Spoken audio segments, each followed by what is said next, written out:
substitute Joe Nemechek finished 12th. Bill Elliott quietly finished 14th. And look at our friend there, Hermie Sadler. It's a good run. 18th. Just off the lead lap. Matt Yoakum. And big high fives from Jason Shapiro, the brake specialist on this team. It took 2 days, Zippy, but congratulations, you get your 3rd win here. Oh, that's awesome. Tony did a great job, man. He stayed focused. We kept down on big picture, big picture. If we get up in the top 5, we'll worry about winning this thing. We got in the top 5 and made the right adjustments. I've never in my life made so many adjustments on a race car and come from 43rd to win this thing. This is just awesome. Nobody gave up, and that's what we need to do. How crucial was the 560 laps of testing you guys did here? Well, believe it or not, I'm a little disappointed that we tested so well here. We came back with what we had, and I mean, it was just the racetrack was so much different. Sealer must have worn off between the bush race and this and that, but it was a good starting point. We just had to adjust on it pretty rapidly through the day, I don't know. Home Depot Pontiac did it's pretty awesome going to victory lane here. I don't know, short tracks, love this place. A short tracker from the Northeast and a short track driver from the Midwest goes to victory lane here at Richmond. Mike. Stewart's 5th short track victory as he comes around the track on a Polish victory lap. His 3rd Richmond win, 2nd win of the season. Led just the last 28 laps. Zippy said he'd never made so many adjustments. Well, you usually don't have, how many cautions did we have? 14. That's 14 adjustments he made. The pass on Ryan Newman is our Pontiac winning moment. The Pontiac wide track attack team congratulates Tony Stewart and the number 20 team for their big victory here today at Richmond International Speedway. Pass it on.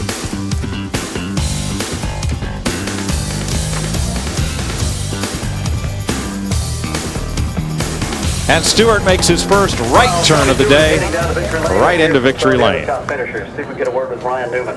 Ryan Newman equals your best ever finish. Tell us about Pontiac, Ford, Dodge, the top 5 here in Richmond. Actually ended up with 3 Dodges in the top 10. Mayfield, Grissom, and Spencer. Grissom, that's pretty impressive. 8th place. Strong run. Good run. And Jeremy Mayfield, top 5. Mark Martin, top 5. And Tony Stewart, he started at the back of the field after an engine change. Our points leader finishes 11th. Not a banner day, but did what he needed to do to protect that points lead. Came in here leading by 143 points. It'll stretch it out a little bit. 66 laps last night. 334 today. And Joe Gibbs was right. Doesn't matter.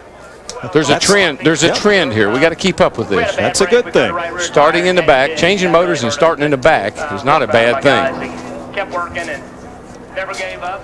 We had a great car today. You know, that's where it takes a while to get out of these cars now. He's got all those devices on, the safety devices, Hans and the Hutchins device, and of course he's tired. I tell you, long afternoon here on this racetrack. Slick the way it is, keeps you up on the wheel. Sure, he's pretty exhausted. And it was hot here today. Got a little hotter than they expected.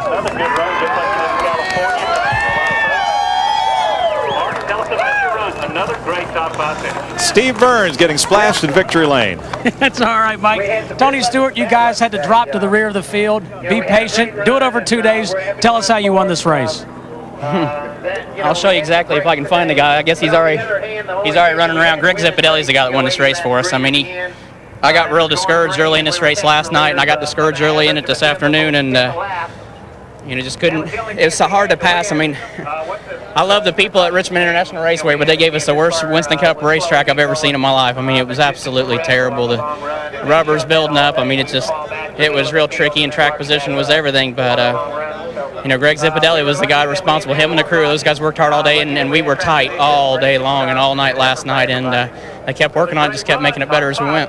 Yeah, Zippy talked about how many changes you guys made, but when did you know in this race that you guys had a shot to win in your mind?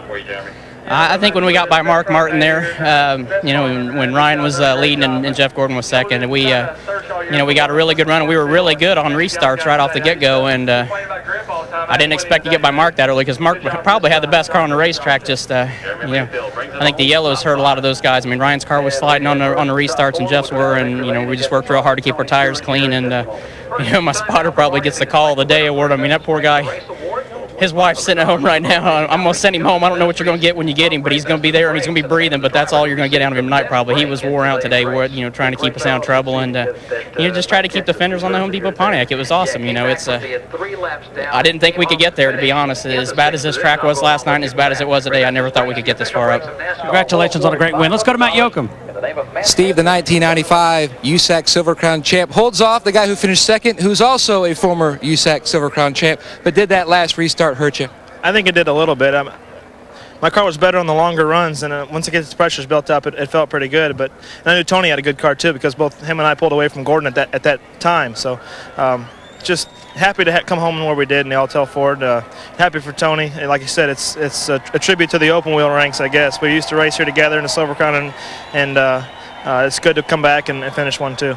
You needed this win, this good finish here. I mean, second for you almost seems like a win after finishing 35th average in the last 5 races. Yeah, I mean, we've been running up front every week. It's just we haven't had the finishes, and now we have to finish, so we need to keep going with the finishes. So hopefully this will keep the team's morale up, and, guys back at the shop and everybody, we can just keep plugging away. Ryan Newman comes home second today in Richmond. Dick?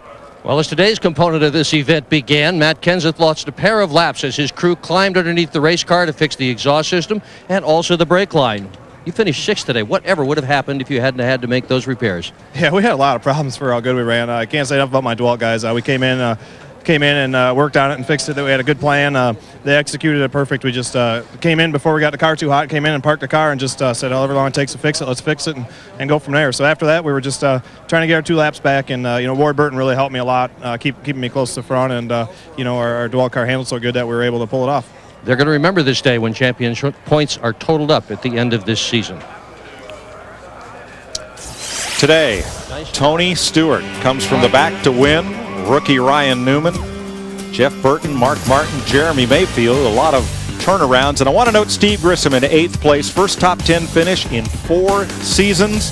Good to see him back and running well. Saw 3 of the Roush cars in the top 6. Of course, Kurt Busch was there as well. They had that problem with a handful of laps to go.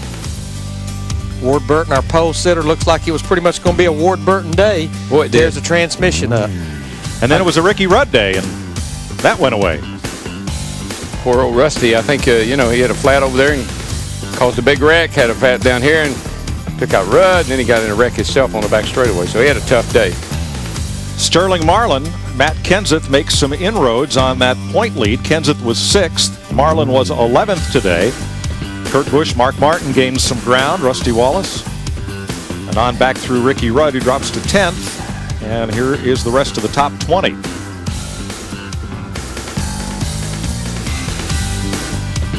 Saturday, we'll be going to New Hampshire International Speedway on FX with the NASCAR Busch Series. Jason Keller looking for his 3rd win of the season. Coverage begins at 12:30 Eastern on FX. The Fox Networks and Speed Channel, your home for NASCAR television. UPS, the official delivery company of NASCAR, delivers a chance to win 4 tickets to the Daytona 500 on Fox by logging on to foxsports.com, keyword UPS Racing. 2 days of racing, 14 caution flags. I don't know how many leaders and lead changes, a lot. The fans got their money's worth and then some. Oh, yeah, and the souvenir fans are all down there collecting up a lot of debris to carry home. Make some nice coffee tables. All of those tore up cars, 34 still running at the end. And Tony Stewart wins the Pontiac Excitement 400. Got a spin on the first stretch. Back it down, back it down. Hang on to it, hang on to it. Slow down here, slow down.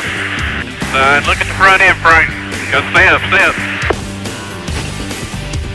Inside and outside. Guys, get the hammers out. Still ain't happy. There ain't nothing we can do.